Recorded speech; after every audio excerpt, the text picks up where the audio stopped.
الرجيم بسم الله الرحمن الرحيم قد سمع الله قول التي تجادلك في زوجها وتشتكي إلى الله والله يسمع تحاوركما إن الله سميع بصير الذين يظاهرون منكم من نسائهم ما هن أمهاتهم إن أمهاتهم إلا اللائي ولدنهم وإنهم ليقولون منكرا من القول وزورا وإن الله لعفو غفور صدق اللہ العظیم۔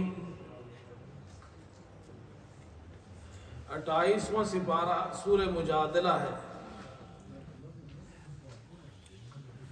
اس سورت میں ابتدائی آیات ایک خاتون کے بارے میں نازل ہوئی، حضرت خولہ بنت مالک۔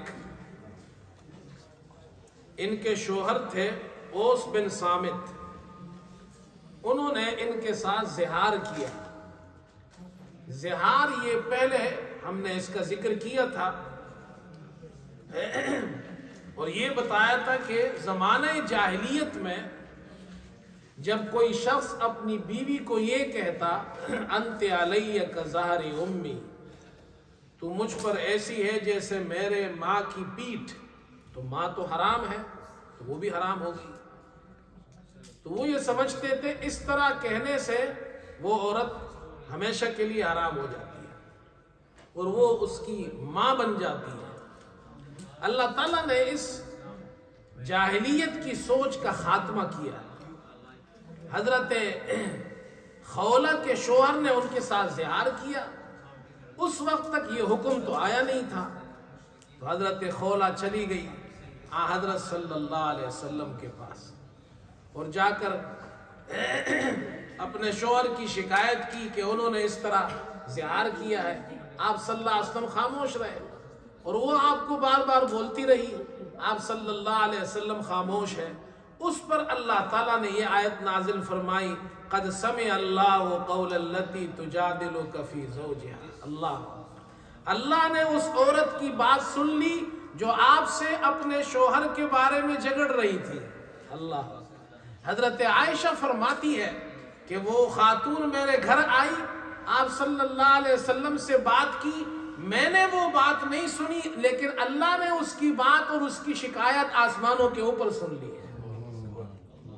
پھر حکم نازل کیا، زہار سے کوئی بیوی ماں نہیں بنتی ہے، ہاں اس کا کفارہ ہے، کفارہ دے دے تو پھر وہ معاف ہو جاتا ہے۔ اور وہ اس کا طریقہ کیا ہے؟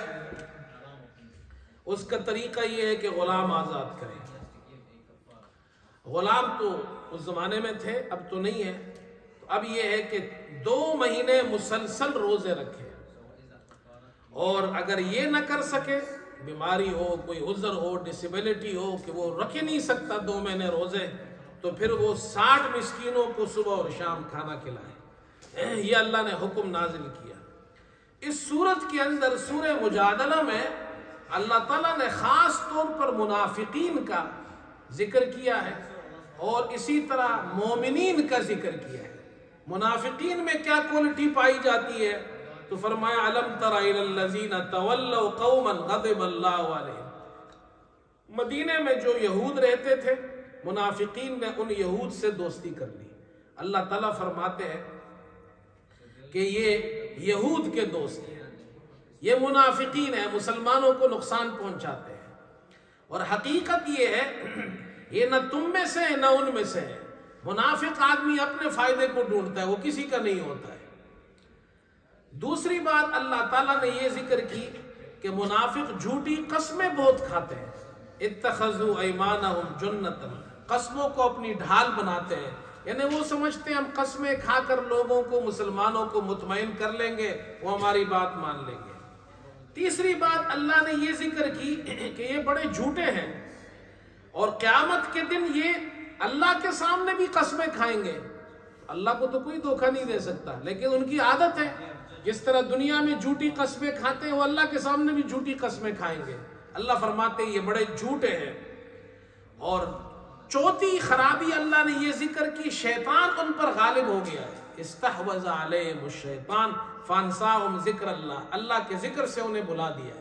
منافق ذکر نہیں کرتا اللہ کا، شیطان کا غلبہ ہوتا ہے. پانچویں بات یہ ذکر کی، اولئک حزب الشیطان، یہ شیطان کی جماعت ہے، منافقین شیطانوں کی جماعت میں. اور چھٹی بات یہ ذکر کی کہ یہ لوگ ذلیل ہیں، اللہ ان کو عزت نہیں دیتا. ان الذین یحادون اللہ ورسولہ اولئک فی الضلال. یہ 6 کوالٹیز اللہ نے منافقین کی ذکر کی. ان کے مقابلے میں اللہ نے پھر مومنین کا ذکر کیا. اللہ اکبر. لا تجد قوما یؤمنون باللہ والیوم الآخر یوادون من حاد اللہ ورسولہ ولو كانوا آباءهم او ابناءهم او اخوانهم او عشیرتهم. صحابہ کی صفات ذکر کی کہ صحابہ کا ایمان تو ایسا ہے کہ اگر ان کے باپ، ان کے بیٹے، ان کے بھائی اور ان کے قوم اور قبیلہ اور خاندان اللہ اور رسول سے دشمنی کرے تو وہ ان کو بھی اپنا دوست نہیں بناتے. چنانچہ ایسی بہت سی مثالیں گزری ہے. حضرت عمر رضی اللہ عنہ نے جب بدر میں قیدی پکڑے گئے، آپ نے فرمایا کہ رسول اللہ صلی اللہ علیہ وسلم کو مشورہ دیا، میرا مشورہ یہ، جس کا جو قریبی رشتہ دار ہے وہ اس کو دے دو اور وہ اس کا کام انجام کرے. یہ تھا ایمان ان کا. اللہ اکبر. اولئک کتب فی قلوبہم الایمان. دوسری کوالٹی صحابہ کی، اللہ نے ان کے دل میں ایمان لکھ دیا ہے. اللہ، تو اللہ کوئی چیز لکھ دے وہ مٹھا تو نہیں سکتا کوئی.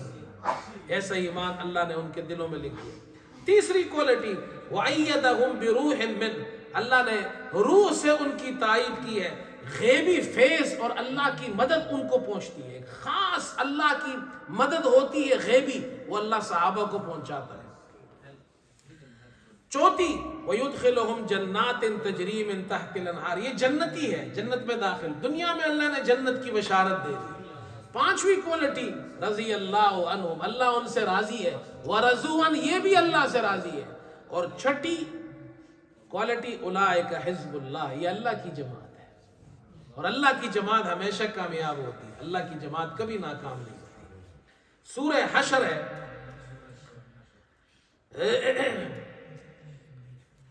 یہ مال فے کا ذکر کیا ہے خاص طور پر. اس میں قصہ کیا ہوا، مدینہ منورہ میں بنو نذیر، بنو قریظہ، بنو قینقاع، یہ 3 بڑے قبیلے تھے یہود کے.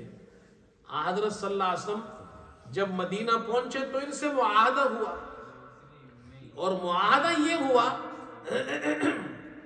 کہ حکومت تو مسلمانوں کی ہوگی، لیکن ان کے ساتھ یہ معاہدہ ہوا کہ اگر کوئی دشمن حملہ کرے تو پھر اس وقت دشمن کا مقابلہ کیا جائے گا. اگر مسلمانوں پر حملہ ہو تو یہود بھی ساتھ دیں گے اس کا، اور یہود کو ان کی مذہب کی پوری آزادی ہوگی، ان کی عبادت کی آزادی ہوگی، ان کے جان مال عزت کا ویسے ہی تحفظ ہوگا جیسے مسلمانوں کی جان مال عزت آبرو کی حفاظت کی جاتی ہے. لیکن وہ لوگ اپنی عادت کے مطابق معاہدے کی پاسداری نہیں کی انہوں نے، بلکہ بنو نذیر نے تو ایک مرتبہ رسول اللہ صلی اللہ علیہ وسلم ایک دیوار کے نیچے بیٹھے تھے، انہوں نے ارادہ کیا کہ پتھر اوپر سے پھینک کر آپ کو شہید کر دیں. حضرت جبریل علیہ السلام نے آپ کو اطلاع دے دی. چنانچہ انہوں نے معاہدے کی پاسداری نہیں کی تو آپ صلی اللہ علیہ وسلم نے لشکر کشی کی، اور وہ لوگ بلا آخر کچھ دن اپنے قلعوں میں رہے. پھر انہوں نے اس بات پر صلح کی کہ ہم خود یہ وطن چھوڑ کر چلے جاتے ہیں، تو مدینے سے نکل گئے، خیبر میں چلے گئے، خیبر میں آباد ہوئے. حضرت عمر رضی اللہ عنہ نے اپنے زمانے میں خیبر سے بھی ان کو جلا وطن کر دیا. اب ان کی جو زمینیں تھی یہ مال غنیمت نہیں تھا. مال غنیمت تو اس کو کہتے ہیں جو جنگ کے ذریعے حاصل ہو، یہ تو جنگ تو ہوئی نہیں تھی، تو اس کو مال فے کہتے ہیں. مال غنیمت کے لیے حکم یہ تھا کہ اس کے 5 حصے بنائے جائے، 4 حصے مجاہدین کو دیے جائے اور 5واں حصہ اللہ رسول کا یعنی بیت المال میں جائے گا۔ مال غنیمت میں یہ نہیں ہے تو پورا کا پورا اللہ رسول کا ہے اور بیت المال میں جائے گا، اور رسول کریم صلی اللہ علیہ وسلم اپنی ثوابدید میں ایز اے حکمران اس کو خرچ کریں گے۔ اب ایک بات یہ بھی سمجھ لیں، وہ جو فدق ہے نا، فدق وہ بھی مال فے میں سے تھا۔ رسول اللہ صلی اللہ علیہ وسلم یہ جو غنیمتیں اور یہ جو زمینیں تھیں ان کو تقسیم کرتے تھے، غریبوں کو دیتے تھے، اپنے رشتہ داروں کو، اپنے گھر والیوں کو بھی دیتے تھے۔ آپ صلی اللہ علیہ وسلم کے انتقال کے بعد حضرت فاطمہ آپ کی بیٹی یہ سمجھی کہ یہ میرے باپ کا یعنی محمد صلی اللہ علیہ وسلم کا میراث ہے تو مجھے ملنا چاہیے۔ ابو بکر صدیق رضی اللہ عنہ نے ان سے کہا کہ نبی کی وراثت نہیں ہوتی ہے مال میں۔ آپ صلی اللہ علیہ وسلم نے فرمایا جو نبی جو مال چھوڑ کر جائے وہ صدقہ ہوتا ہے، نبی کی وراثت علم ہوتا ہے، نبی کی وراثت مال میں نہیں چلتی ہے۔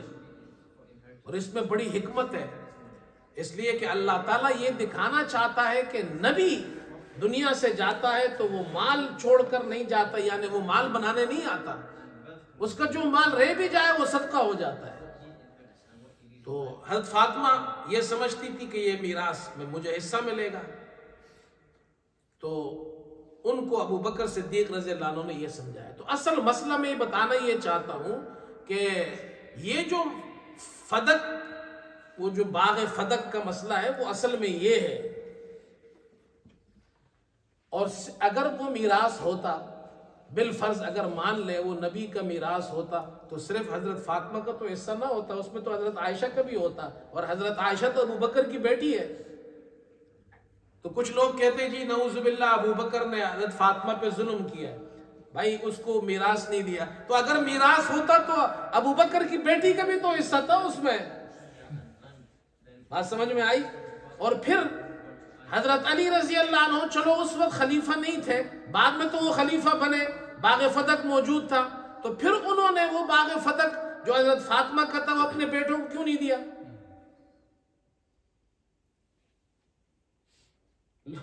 کچھ سمجھ میں آ رہا ہے؟ حضرت علی نے نہیں دیا، پھر بعد میں حضرت علی رضی اللہ عنہ جو خلیفہ وہ تو وہ کیوں نہیں دے رہے؟ اس لیے کہ وہ بھی یہ سمجھتے تھے کہ حضور صلی اللہ علیہ وسلم اس کو ایز اے حکمران تقسیم کرتے تھے، ابو بکر بھی اسی طرح تقسیم کرتے تھے، حضرت عمر بھی اسی طرح، عثمان بھی اسی طرح، حضرت علی بھی اسی طرح کرتے تھے۔ تو اس کو خامخواہ اتنا بڑا مسئلہ بنا دیا ہے، اصل حقیقت اس کی ہے، اس کو مال فے کہتے ہیں، یہ مال فے کا حکم ہے۔ آگے سورہ ممتحنہ ہے،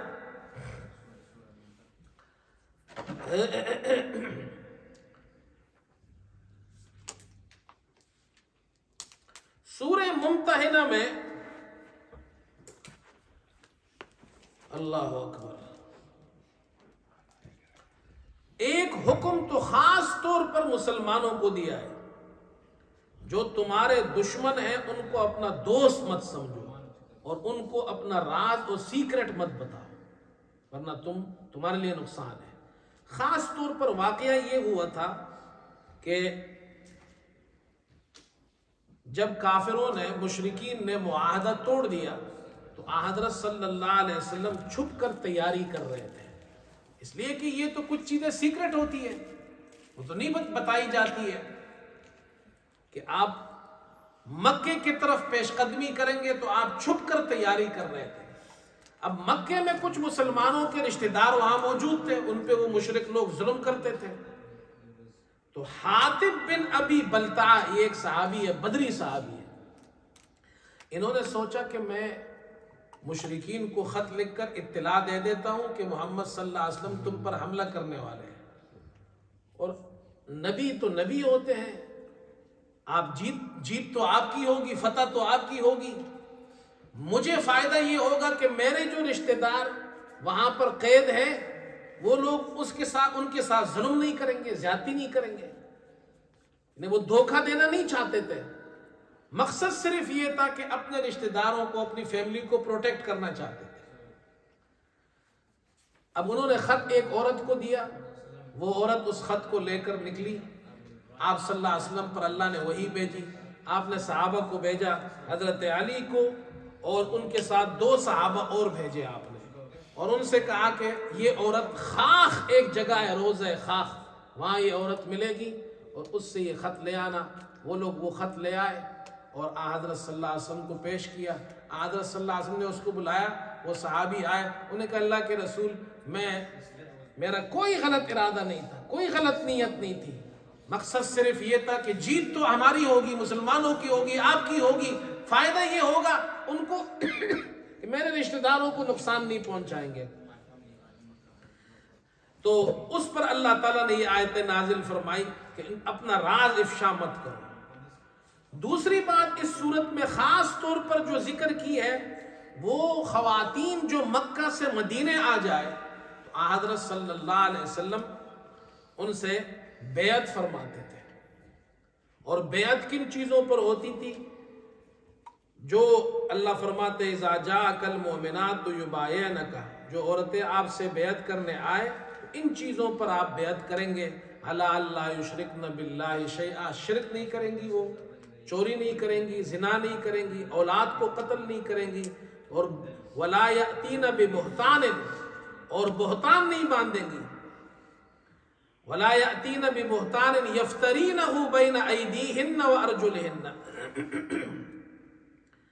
جو اپنے ہاتھوں اور پیروں سے گڑے، ایسا بہتان وہ نہیں باندھیں گی، ولا یعصینک فی معروف، نیکی کے کام میں آپ کی نافرمانی نہیں کریں گی، فبایعہن، ان سے بیعت آپ لے لیجئے۔ اب یہ جو بیعت ہے، حضرت عائشہ فرماتی ہے رسول کریم صلی اللہ علیہ وسلم نے عورتوں کے ساتھ وربلی بیعت کی ہے، زبانی بیعت کی ہے کبھی، اور مردوں کے ساتھ جو بیعت کی ہے تو وہ ہاتھ پر ہاتھ رکھ کر بیعت کی ہے۔ پیغمبر نے کسی بھی عورت، نامحرم عورت کے ساتھ ہاتھ پر ہاتھ رکھ کر بیعت نہیں کی۔ جب اللہ کے رسول نہیں کرتے، آج کا کوئی پیر کر سکتا ہے؟ کہتے کچھ لوگ تو کہتے ہیں جی پیر سے کوئی پردہ نہیں ہے۔ پیر سے کیا پردہ ہے جی؟ پیر سے کوئی پردہ نہیں ہے جی، پیر کے میں کیا بتاؤں آپ کو جی۔ یہاں اس مسجد میں درس دے رہا تھا، یہاں زور کے بعد ہم درس دیتے ہیں، ایک آدمی میرے پاس آیا، بہت غصے میں تھا، وہ چل رہا تھا ایسے، غصہ سرخ ہو گیا تھا۔ میں نے کہا بھئی خیریت تو ہے؟ اپنے پیر کو گالیاں دے رہا تھا، مطلب برا بلا کہہ رہا تھا اپنے پیر کو، میرا کہتے ہیں مولوی صاحب میرا پیر ہے، بڑا خبیث پیر تھا، چھوڑ دیا میں نے اس کو، بڑی گالیاں دی اس نے۔ میں نے کہا بھئی خیریت تو ہے، ٹھنڈا پیو یار، کیا ہو گیا اتنے گرم ہو گئے؟ کہتے ہیں میرا پیر ہے، اس نے مجھے، باقی باتیں ٹھیک تھی، جاتا تھا میں، ملتا تھا، آتا تھا، کہتے ہیں کل مجھے میرے پیر نے کہا جی اپنی گھر والی کو لاؤ تاکہ میں اس کا چہرہ دیکھوں۔ تو وہ آدمی غیرت مند آدمی تھا، میں نے کہا جی مولوی صاحب، پیر صاحب میرا چہرہ دیکھو، تو میری بیوی کا چہرہ کیوں دیکھنا ہے آپ کو؟ اس نے کہا جی قیامت کے دن میں پھر آپ کو جہنم سے کیسے چھڑاؤں گا؟ بیوی دیکھوں گا تو پہچانوں گا نا۔ یہ اس مسجد کی بات ہے، یہ اس مسجد کی بات ہے۔ پیر سے پردہ نہیں ہے، پیر سے تو زیادہ پردہ ہونا چاہیے۔ یہ تو ایمان پر آپ کا ڈاکہ ڈالتے ہیں۔ اللہ تعالیٰ ہماری حفاظت فرمائے۔ تو رسول اللہ صلی اللہ علیہ وسلم نے کسی عورت کے ساتھ ہاتھ پر بیعت نہیں کی، زبانی بیعت کی۔ اللہ، یہ ہمارے نبی صلی اللہ علیہ وسلم۔ آگے سورہ صف ہے،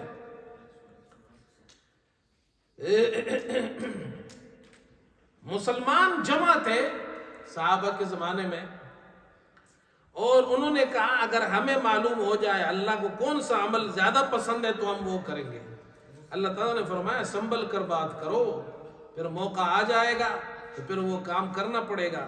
ان اللہ یحب الذین یقاتلون فی سبیلہ صفا کانہم بنیان مرصوص، دشمن سے مقابلہ ہو تو اللہ کو یہ پسند ہے کہ تم ان کے سامنے صف بستہ کھڑے ہو اور بنیان مرصوص، سیسا پلائے ہوئی دیوار کی طرح کھڑے ہو، پھر وہاں ہمت دکھانی پڑے گی۔ تو سورہ صف یہ پہلی تعلیم ہے کہ مسلمان، اس لیے کہ ہر حکومت اپنی حکومت کو مضبوط کرنے کے لیے فوج بناتی ہے، تو مسلمان بھی اپنی حکومت کو مضبوط کرنے کے لیے سب سے پہلے ایسی فوج ہو سیسا پلائی ہوئی دیوار ہو۔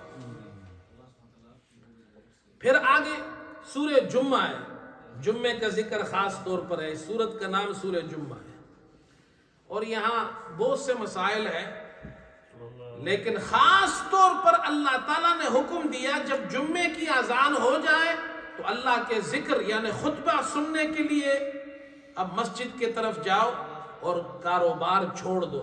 اسی لیے علماء نے لکھا ہے جمعے کی اذان کے بعد دنیاوی کاروبار کرنا جائز نہیں ہے، حرام ہے۔ سمجھ گئے بھائی؟ چاہے آپ دکان میں ہو، جمعے کی اذان ہو جائے اس کے بعد پھر آپ کاروبار نہیں کر سکتے، نہ آپ ٹیکسی چلا سکتے ہیں، نہ آپ دکان چلا سکتے ہیں۔ یہاں تک علماء نے لکھا ہے گھر میں بھی بیٹھ کر اخبار پڑھ رہے، ٹی وی دیکھ رہے، یہ بھی منع ہے۔ صرف جمعے کی تیاری کرے اور مسجد آ جائے، یہ جائز نہیں ہے، تو قرآن کا حکم ہے، یہ قرآن کا حکم ہے۔ اسی لیے ہم اپنی مسجد میں کوشش یہ کرتے ہیں کہ اذان لیٹ دے، تقریر پہلے ہوتی ہے، اذان بعد میں دیتے ہیں ہم، اور یہ اسی لیے دیتے ہیں کہ تاکہ لوگ گنہگار نہ ہو۔ ہم 12:30 بجے بیان شروع کرتے ہیں، اذان دیتے ہیں 1 بجے کے بعد، سردیوں میں تو 12 بجے کے بعد جمعے کا ٹائم داخل ہو جاتا ہے، لیکن ہم اذان نہیں دیتے تقریر سے پہلے، ہم 1 بجے کے بعد ہی اذان دیتے ہیں۔ اسی لیے دیتے ہیں کہ جو لوگ لیٹ آتے ہیں وہ گنہگار نہ ہو۔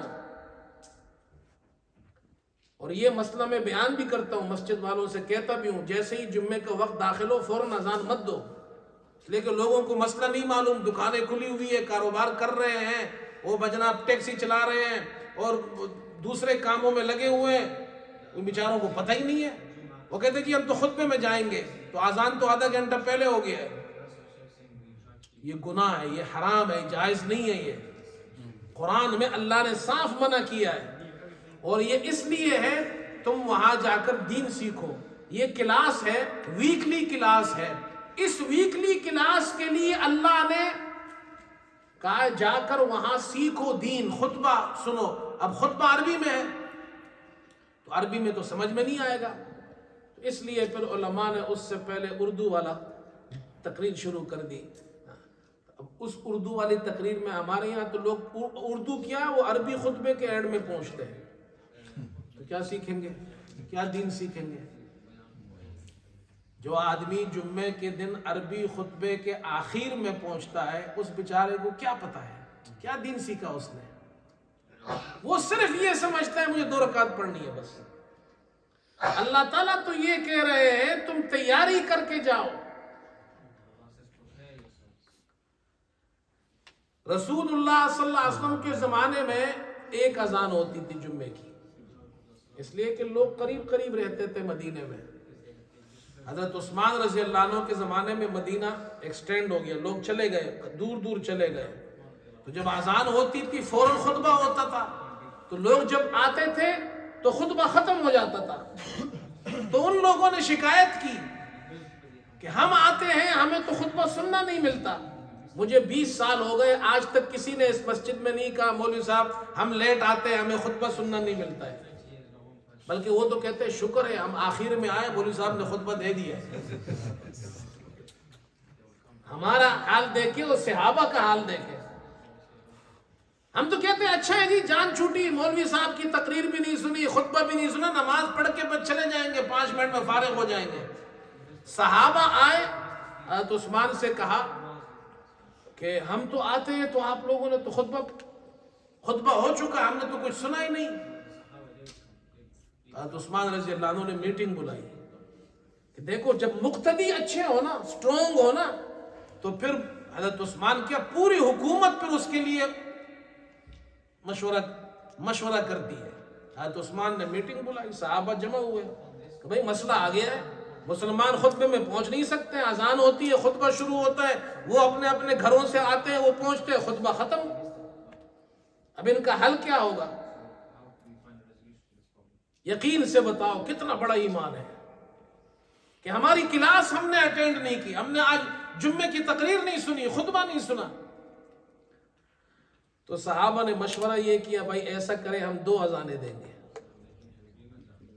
ایک اذان دیں گے خطبے والی اذان سے پہلے، اور پھر اس کے بعد رک جائیں گے۔ وہ اذان اس لیے ہوگی تاکہ لوگ مسجد پہنچ جائیں، جب یہ لوگ مسجد پہنچ جائیں گے اس کے بعد وہ اذان ہوگی جو خطبے والی اذان ہے۔ تو تمام صحابہ نے اس پر اجماع کیا، اور صحابہ کا اجماع یہ بھی دلیل ہے، یہ دلیل ہے۔ آپ کہیں گے جی حضرت صلی اللہ علیہ وسلم کے زمانے میں نہیں تھا، تو حضرت صلی اللہ علیہ وسلم کے زمانے میں ضرورت نہیں تھی، صحابہ اکرام کے زمانے میں ضرورت پیش آ گئی۔ اندازہ لگائے کہ ان کی تقریر اور خطبہ سننے کے لیے ایکسٹرا اذان داخل کی گئی ہے۔ اندازہ لگاؤ کہ جمعے کے دن یہ بیان سننا کتنا اہم ہے، ہمارے لوگ اس کا پرواہ نہیں کرتے۔ شاہ اسماعیل شہید رحمت اللہ علیہ دہلی کی جامع مسجد میں جمعے کی تقریر آپ نے کی، دہلی کی جامع مسجد میں شاہ اسماعیل شہید نے جمعے کی تقریر کی، دنیا سننے آتی تھی ان کو۔ جمعہ ختم ہوا، وہ باہر نکلے اور جوتیوں کی جگہ پر جہاں جوتے پہنتے وہاں پہنچے، تو ایک آدمی آیا اور ہانپتا کانپتا ہوا آیا، جلدی آیا، سانس پھول رہا ہے۔ جمعہ ہو گیا، شاہ صاحب کی تقریر ہو گئی، شاہ صاحب کی تقریر ہو گئی۔ تو شاہ صاحب نے کہا ہاں ہو گئی، جمعہ بھی ہو گیا، تقریر بھی ہو گئی۔ اس نے کہا اوہ میں اتنے دور سے گاؤں سے آیا ہوں شاہ صاحب کی تقریر سننے، بڑا افسوس ہوا مجھے، میں نے تقریر نہیں سنی۔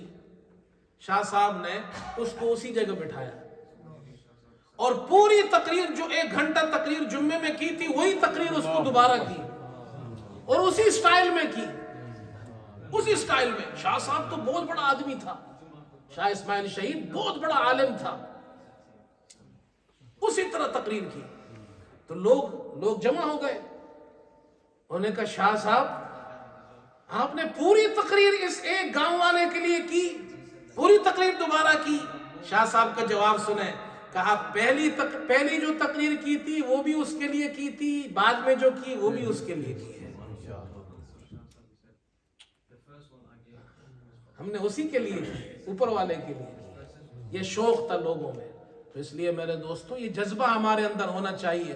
ہمارا جمعہ مس ہو گیا، ہمارا خطبہ مس ہو گیا، ہمارا بیان مس ہو گیا، ہمارا درس مس ہو گیا، اس پر افسوس ہونا چاہیے مسلمان۔ آگے سورہ منافقون ہے۔ میں کبھی کبھی ٹائم دیکھتا ہوں کیونکہ ٹائم ہے۔ سورہ منافقون ہے، یہ منافقین کا ذکر ہے اس میں خاص طور پر۔ منافقوں نے کہا نعوذ باللہ، غزوہ مریسیہ ایک غزوہ تھا، ابن ابی منافقوں کا سردار تھا۔ اس نے کہا کہ مسلمانوں پر مال بھی خرچ مت کرو، اور جب ہم مدینہ جائیں گے تو نعوذ باللہ ہم عزت والے ہیں، یہ مسلمان ذلت والے، ہم ان کو مدینہ سے نکال دیں گے۔ زید بن ارقم ایک چھوٹی عمر کے صحابی تھے، انہوں نے یہ بات سن لی، جا کر اپنے چچا سے کہا۔ ان کے چچا ان کو لے کر حضرت صلی اللہ علیہ وسلم کی خدمت میں پہنچے۔ رسول کریم صلی اللہ علیہ وسلم نے ابن ابی کو بلایا، وہ بڑا آدمی تھا، یہ چھوٹی عمر کا تھا، اس نے جھوٹی قسمیں کھائی، اللہ کے رسول نے صلی اللہ علیہ وسلم نے اس کی بات مان لی۔ بھئی قسمیں کھا رہا ہے، اب ایک آدمی قسم کھا رہا ہے تو بات ختم ہو گئی۔ اللہ نے اللہ اکبر یہ آیت نازل فرمائی، یہ منافق جھوٹی قسمیں کھاتے ہیں، اور انہوں نے یہ کہا کہ جب ہم مدینہ پہنچیں گے تو عزت والے ذلت والوں کو نکال دیں گے۔ اللہ نے فرمایا وَلِلَّهِ الْعِزَّةُ وَلِرَسُولِهِ وَلِلْمُؤْمِنِينَ، عزت اللہ کے لیے، اللہ کے رسول کے لیے، ایمان والوں کے لیے۔ آگے سورہ تغابن ہے۔ تغابن قیامت کے دن کو، یوم یجمعکم لیوم الجمع ذالک یوم التغابن، ہار جیت کا دن۔ اس صورت میں فرمایا کہ پہلے تو یہ فرمایا، اللہ تعالیٰ فرماتے ہیں اللہ کے راستے میں مال خرچ کرو، یہ مال ہم نے دیا ہے، ہمارا مال ہے۔ اب اللہ تعالیٰ اس صورت میں فرما رہے ہیں چلو ویسے انسان بڑا عجیب ہے، کوئی اس کو کہے نا تمہارا مال یہ تمہارا نہیں ہے تو اس کو عجیب لگتا ہے نا۔ اللہ تعالیٰ بھی اللہ تعالیٰ نے تو انسان کو پیدا کیا ہے، خالق ہے۔ اللہ فرماتے ہیں اچھا بھائی یہ تمہارا مال ہے، ہمیں قرضہ ہی دے دو، تمہارا مال ہے ہمیں قرضہ ہی دے دو۔ ان تقرض اللہ قرضا حسنا، اگر تم اللہ کو اچھا قرضہ دو گے، اب اللہ کا مال ہے، اگر میں نے آپ سے 1000 پاؤنڈ لیے ہیں، آپ کہیں گے جی مولوی صاحب میرے 1000 پاؤنڈ دو، یہ کہیں گے نا، آپ یہ تو نہیں کہیں گے مجھے قرضہ دو، آپ کہیں گے میرا والا پیسہ مجھے دو۔ لیکن اللہ کتنا بادشاہ، بڑا بادشاہ ہے، وہ کہتے ہیں جی اللہ کہتے ہیں میرے راستے میں قرضہ دے دو، حالانکہ دیا بھی اللہ نے ہے، کتنا بڑا بادشاہ ہے۔ اور پھر اللہ فرماتے ہیں پھر میں اس کو بڑا چڑھا کر تمہیں ثواب دوں گا۔ سورہ طلاق ہے اور اس میں خانگی مسائل، فیملی کے مسائل ذکر کیے ہیں کہ طلاق جب عورت کو دی جائے، اور مباح چیزوں میں، جائز چیزوں میں سب سے ناپسندیدہ عمل طلاق ہے۔ قرآن نے اس کا پروسیجر ذکر کیا ہے، میاں بیوی میں اختلاف ہو جائے اپنا مسئلہ خود کمرے میں بیٹھ کر حل کرے، اپنی بات خود، آگے پیچھے لوگوں کو نہ بتائے۔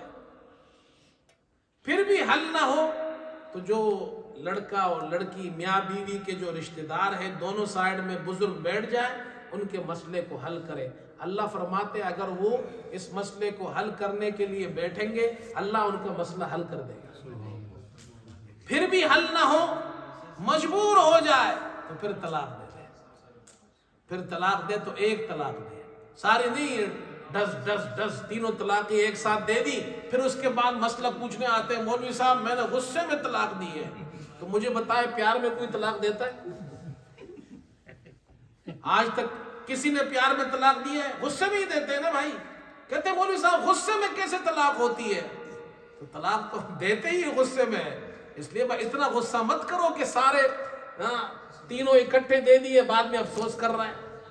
پھر لوگوں سے پوچھتا پھرتا ہے کون سا مسلک ایسا ہے جس میں 3 طلاق ایک ہوتی ہے، پھر اپنے لیے جناب ڈھونڈتا رہتا ہے۔ یہاں میرے پاس ایک نوجوان آیا، کہنے لگا مولوی صاحب 3 طلاق دی ہے، یہ 3 ہوگی 1 ہوگی۔ میں نے کہا آپ کیا کرتے ہیں؟ کہتے ہیں میں ٹیکسی چلاتا ہوں۔ میں نے کہا ایک بات بتاؤ، یہاں سے میں ٹاؤن تک جاؤں تو اس زمانے میں 3 روپے بنتے تھے، 3-4 روپے۔ میں نے کہا یہاں سے کتنے روپے؟ 3-4 روپے ہی بنتے ہیں ٹاؤن تک۔ اس نے کہا 3-4 پاؤنڈ، 3-4 پاؤنڈ ہی بنیں گے۔ اس نے کہا، میں نے کہا میں آپ کی گاڑی میں بیٹھوں، ٹاؤن جاؤں اور 3 پاؤنڈ کی جگہ آپ کو 1 پاؤنڈ دوں، پھر کہتے نہیں یہ تو فیئر نہیں ہے۔ تو میں نے کہا جب 3 پاؤنڈ 1 پاؤنڈ نہیں ہو سکتا تو 3 طلاق 1 طلاق کیسے ہوگا؟ 3 پاؤنڈ 1 پاؤنڈ نہیں ہو سکتا تو 3 طلاق 1 طلاق کیسے ہوں گے؟ بات سمجھ میں آ گئی؟ چاروں اماموں کا اس پر اتفاق ہے، 4 اماموں کا، امام ابو حنیفہ، امام شافعی، امام مالک، امام احمد بن حنبل، 4 اماموں کا اس پر اتفاق ہے جس نے 3 طلاق دی وہ 3 ہی ہے۔ ہاں دینا نہیں چاہیے، یہ بدعت ہے، گناہ ہے۔ اب کچھ لوگ یہ کہتے ہیں کہ جی جو چیز بدعت ہے تو پھر ہوگی کیسے؟ جو چیز گناہ ہے تو پھر ہوگی کیسے؟ تو اس کا جواب سن لے۔ مرغی کو ذبح کیے بغیر کوئی کھا سکتا ہے؟ بولو بھائی، چری سے ہی ذبح کریں گے نا، بسم اللہ اللہ اکبر پڑھیں گے۔ کسی نے مرغی ذبح کرنے کے لیے چری، نائف چوری کی نائف سے مرغی ذبح ہوگی نہیں ہوگی؟ بولو بھائی، حالانکہ چوری اس نے کی یہ گناہ ہے نا۔ کسی نے پانی چوری کیا، اس سے وضو کیا اور نماز پڑھی، نماز ہو گئی نہیں ہو گئی؟ ہو گئی، لیکن اس کو چوری کرنے کا گناہ ملے گا۔ اسی طرح کسی نے طلاق 3 دی، طلاق ہو جائے گی لیکن اس کو 3 طلاق اکٹھے دینے کا گناہ ہوگا۔ مسئلہ سمجھ گئے بھائی؟ اچھی طرح سمجھ لو۔ میں اس لیے کہہ رہا ہوں غصے میں پھر 3 طلاقیں نہ دیں لوگ، بعد میں پھر کہتے ہیں کہ 3 طلاق 1 طلاق ہوتی ہے، ایسا نہیں ہے۔ اور پھر کہا طلاق دو تو ایسے وقت میں دو جب عورت پاک ہو، تاکہ اس کی عدت طہر جس کو کہتے ہیں، جب عورت ناپاکی کی حالت میں نہ ہو، طہر میں ہو، اور میاں بیوی اس میں ملے بھی نہیں، پھر اس کو 1 طلاق دے دے۔ پھر آگے جب 3 ماہواری اس کی گزر جائے گی تو اس کی عدت پوری ہو جائے گی۔ 1 طلاق دینے کا فائدہ کیا ہے؟ ضرورت میں کہہ رہا ہوں، طلاق تو دینی نہیں چاہیے حتی الامکان، ضرورت پڑ گئی 1 طلاق، اس کے بعد پھر 3 ماہواری تک اس کے پاس وقت ہوگا، وہ سوچے گا۔ 3 ماہواری تقریباً 3 مہینے گزر جاتے ہیں کم و بیش، تو اس کو موقع ملے گا سوچنے کا، دونوں سوچیں گے تو رجوع کر لیں گے، تو 2 طلاق کا اس کے پاس 2 طلاق باقی رہیں گے اور نکاح نہیں ٹوٹے گا اس کا۔ دیکھو یہ فائدہ ہے، تو اللہ تعالیٰ نے یہ پروسیجر بتایا، پھر کہا عدت گزارو، تو یہ مسائل اس صورت میں بتایا۔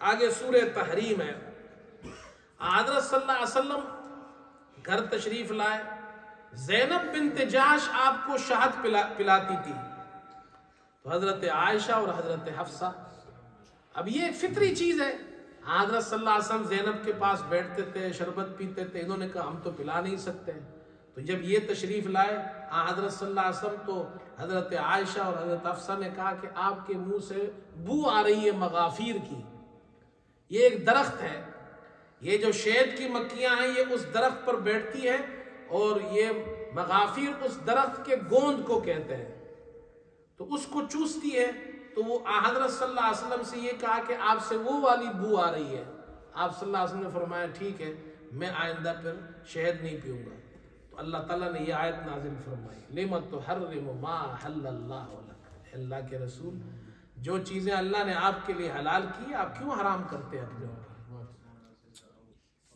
یہ اس کو سورہ تحریم کہتے ہیں۔ آگے سورہ ملک ہے، سورہ ملک میں یہ مسئلہ سمجھایا، بابرکت ذات اللہ کی ذات ہے، برکات دینے والی ذات اللہ کی ذات ہے، اور اللہ نے توحید پر عقلی دلائل ذکر کی ہے۔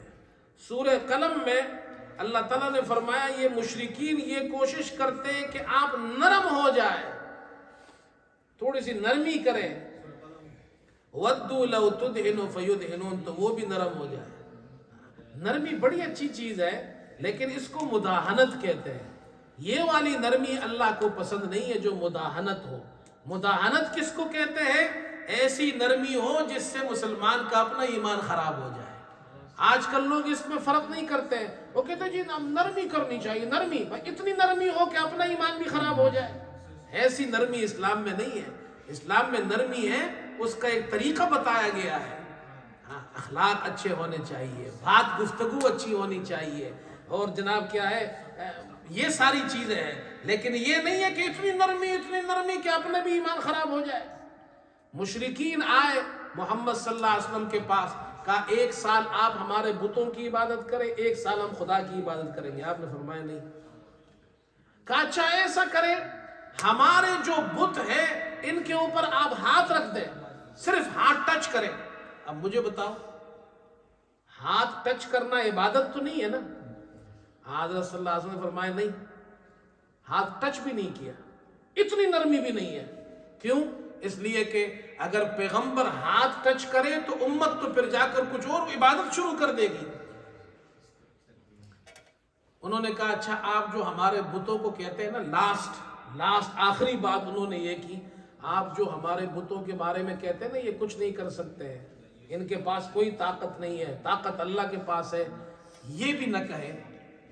آپ نے فرمایا نہیں، یہ بھی نہیں ہو سکتا، ہم تو وہی بات کریں گے کہ طاقت اور قوت کا مالک اللہ ہے، بت کچھ نہیں کر سکتے۔ یہ ہے پیغمبر صلی اللہ علیہ وسلم۔ تو ایسی نرمی نہ ہو کہ آدمی کا اپنا ایمان بھی خراب ہو جائے۔ پھر آگے الحاقہ ہے، سورہ الحاقہ۔